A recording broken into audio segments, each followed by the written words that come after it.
Yasmin está de volta, Yasmin, para falar de um tema importante, né? Porque o presidente Lula também tem feito alguns acenos aos evangélicos. O que você nos conta? É uma tentativa de aproximar desse grupo. Parece até notícia velha, porque a gente sempre fala que esse é um grupo que o presidente da República tem uma certa dificuldade. As últimas pesquisas, inclusive Datafolha, mostraram uma queda na popularidade, na aceitação ali de avaliação do presidente Lula nesse eleitorado, o eleitorado evangélico. Então o presidente tem dado sinais de que quer essa aproximação.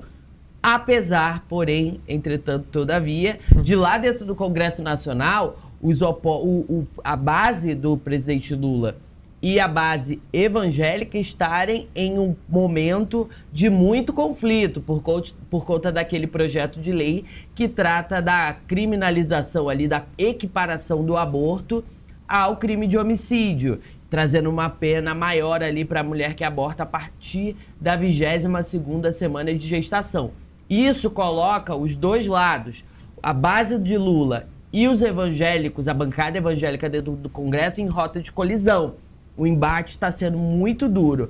Mas ainda assim, o presidente da República, ele sabe que esse eleitorado evangélico é um eleitorado importante. Ele fez sinais durante a campanha, começou o mandato dele tentando ali um alinhamento mais firme, trazendo propostas, mirando esse público, mas ainda não conseguiu efetivamente ter uma atuação firme e mais tranquila junto ao eleitorado evangélico. Inclusive, um dos parlamentares que faz parte da bancada, o deputado federal Eli Borges, que deixou a presidência da bancada evangélica, ele disse o seguinte, que o presidente da República, ele tenta ter essa aproximação, mas ainda não conseguiu, mostrando realmente que o alinhamento não tá ocorrendo. E aí hoje, o presidente da República tentando ainda mais furar essa bolha e mostrar, fazer um aceno, ele envia um emissário, vamos dizer assim.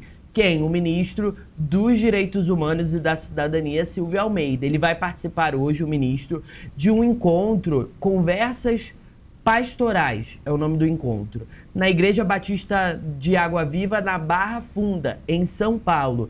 Esse é um movimento ali desde 2015, a igreja foi fundada em 2015, e o ministro é um dos palestrantes hoje, vai falar sobre a questão envolvendo os direitos humanos. À noite vai participar desse encontro para trazer a questão dos direitos humanos, como é a atuação do ministério dele e tentar essa aproximação. Agora, o ministro da vez é o ministro Silvio Almeida.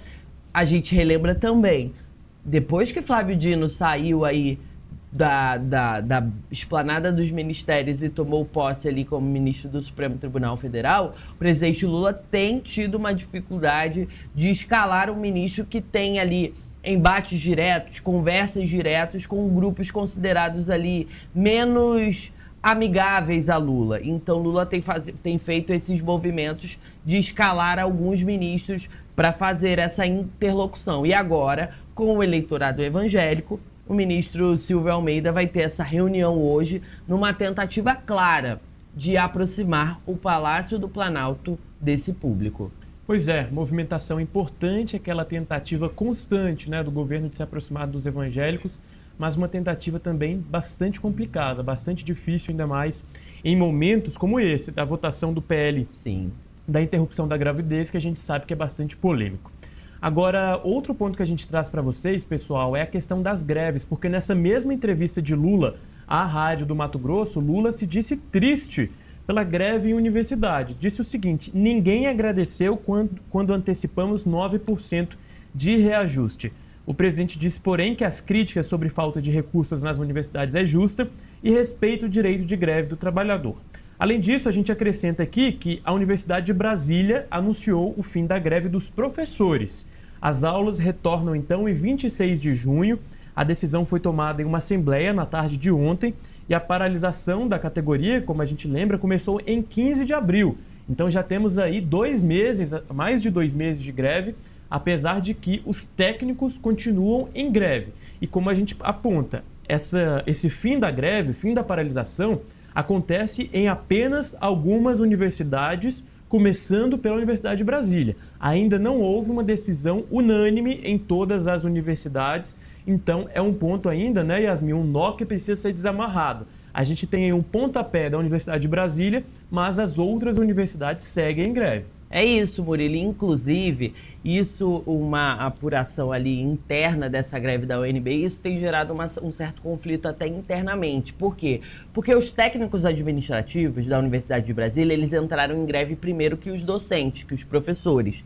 E aí o que aconteceu? Na sequência entraram os professores. E agora, no comecinho dessa semana, os técnicos tiveram uma assembleia para decidir se iam manter ou não a paralisação, a greve dos técnicos administrativos. Decidiram que o acordo feito com o governo não era o esperado, então mantiveram a greve. E aí ontem os professores se reuniram para essa tentativa aí de negociação, saíram satisfeitos com a negociação e sinalizaram que a partir da próxima semana eles vão voltar às atividades. E aí na semana que vem eles vão ter uma reunião justamente para definir como vai ser o calendário, para ajustar o calendário acadêmico. E aí ficou de um lado os técnicos administrativos que começaram a mobilização primeiro, mantendo a greve, e do outro os professores que começaram depois e pararam já. E aí o que os técnicos dizem?